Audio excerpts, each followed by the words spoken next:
kwento. Ang mga kababayan ng mga punes ng current undisputed super bantamweight world champion na si Naoya Inoue, labis-labis ang kanilang pag-alala dahil sa ginawa ng surprise doping test ng Voluntary Anti-Doping Association sa nakarang araw. Nag-alala ang mga punes dahil pati sila ay nagulantang sa dami ng kinuha nila na dugo kay Inoue at ano ang magiging epekto nito.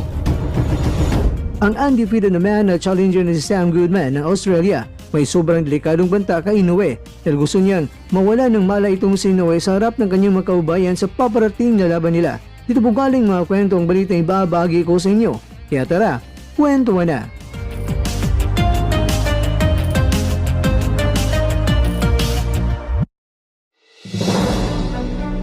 Gagawan ba ng clone itong si Inoue? Ang mga punes ay nagulat dahil sa dami ng dugo na kinuha kay Inoue sa isinagawang doping test. Ito ay mahirap. Ito ang naging headline ng Young News Japan dahil nagkandara pa ngayon ang mga